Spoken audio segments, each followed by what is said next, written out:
Ma infatti, su una cosa volevo chiedervi a entrambi, cosa ne pensate del match appunto tra Devon e Laletin? Secondo voi com'è che si svilupperà? È scontato il risultato verso Devon oppure c'è qualche possibilità che Laletin possa fare qualcosa, secondo voi?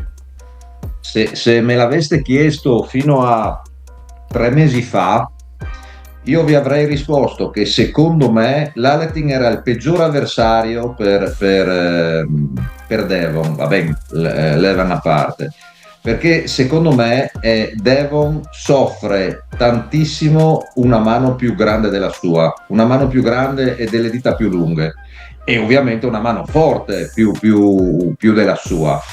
Quella, quella cosa lì mi ha sempre dato da pensare, cioè secondo me l'Aletin fino all'incremento di massa che sta in questo momento buttando su Devon sarebbe stato un avversario veramente terribile per Devon.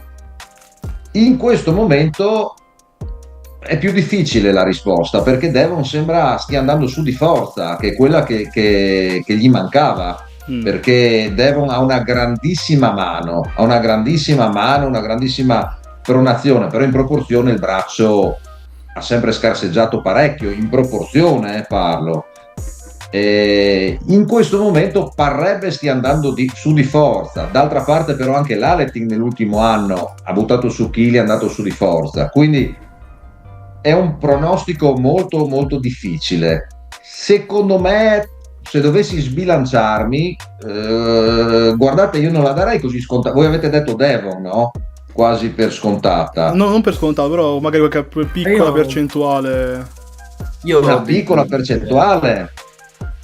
Perché, guarda, fino a 3 mesi fa io avrei dato una piccola percentuale in più all'Aletin. In questo momento darei un 50-50, però non do per scontato che Devon possa fare quello cioè possa imporre il suo movimento di mano come fa di solito, perché dall'altra parte si trova una mano che detiene il record mondiale Mm. di presa di dita, ha delle dita assurde l'Aletin, e questa cosa secondo me dà molto fastidio a Devon, e per una questione anche di dimensioni, cioè non è solo una questione di forza. Devon è abituato anche con tutti i suoi, definiamoli, trucchetti, che sono sempre un po' al confine tra il lecito e l'illecito al tavolo, però è abituato a imporre le sue posizioni grazie al fatto anche di avere una mano più grande. partire quasi, tra virgolette, dominando la mano nel setup. È abituato a partire dominando per una questione anche proprio di dimensioni di mano. Quando trova qualcuno, ed è rarissimo, con la mano più grande ed è pure forte l'avversario, secondo me lui soffre quella cosa lì. Gli capita, quando gli è capitato quasi mai, perché una mano più grande può averla trovata con Levan e poi con chi? Alla fine la mano di Ciplenkov è enorme, ma le dita sono corte in proporzione. Dipende moltissimo tra due top roller e la lunghezza delle dita dove tu arrivi a prendere l'avversario. Quindi secondo me Devon soffrirebbe quella cosa lì con l'Aletin. Secondo te, Giovanni, cioè Devon potrebbe soffrire anche proprio la leva di l'Aletin oltre che la mano? Meno Della mano comunque. Secondo me quello che fa tanto la differenza lì è proprio la mano, l'abitudine che ha Devon di dominio prima ancora del go con la mano, perché alla fine il braccio di ferro di Devon parte tutto dalla forza della sua mano, dal movimento che fa. Per me fluisce anche la leva, perché essendo che lui c'è la leva lunga, e quando trova uno col braccio più corto riesce ad andargli sempre più sopra, così, quindi con la leva fa più fatica a fare questi giochetti qua.